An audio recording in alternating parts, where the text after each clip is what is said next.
কোনো এক গ্রামে বাস করত এক গরিব ব্রাহ্মণ দম্পতি। তাদের ছিল অপরূপ একটি ছেলে।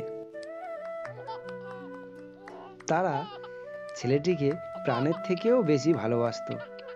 ছেলেটি ছাড়া তাদের আর কেউ ছিল না। আর ছিল এক বিশ্বাসী বেজি। ছোটবেলা থেকেই ব্রাহ্মণী বেজিটাকে পুষেছে। একদিন ব্রাহ্মণকে বললেন, তুমি ছেলেটাকে একটু দেখো, আমি পুকুর থেকে জল নিয়ে আসছি। ব্রাহ্মণ বলল, আমাকে তো এখনই রাজবাড়িতে যেতে হবে, ছেলেকে দেখার সময় কোথায়? ব্রাহ্মণী বলল, আজ তোমাকে কোথাও যেতে হবে না, তুমি বাড়িতেই থাকো, আমি জল নিয়ে এখনই আসবো। ঠিক সেই সময় ব্রাহ্মণের কুটিরের সামনে এসে দাঁড়ালো রাজসভার দূত। সে বলল, আপনাকে এখন এই রাজবাড়িতে যেতেই হবে পণ্ডিত মশাই, রাজা মশাই আপনাকে ডেকেছেন।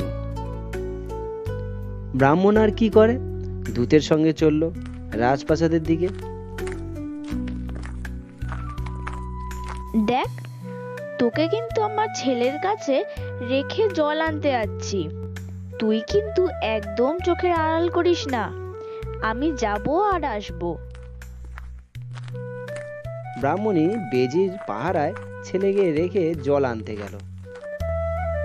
পুকুরের ধারে প্রতিবেশীরা এসেছে। ব্রাহ্মণী সকলের সঙ্গে গল্প করলো। অনেকটা দেরি হয়ে গেল। হঠাৎ ছেলের কথা মনে পড়ে গেল তার। সখী, আজ যাই। বাড়িতে ফিরে এসে হন্তদন্ত করে বাড়ির দরজার কাছে আসতেই বেজিটা ছুটে এসে তার পায়ের কাছে লুটিয়ে পড়ল। কি রে, আমার ছেলেকে একলা ফেলে এখানে এসেছিস কেন? ব্রাহ্মণী রেগে গিয়ে বলল। বেজিটা ব্রাহ্মণীর কথা বুঝতে পারল না। সে অবাক হয়ে ব্রাহ্মণীর মুখের দিকে তাকালো। ব্রাহ্মণী বেজির মুখে তাজা রক্ত দেখতে পেল। ব্রাহ্মণী ভাবল, বেজিটা বোধহয় আমার ছেলেকে মেরে ফেলেছে।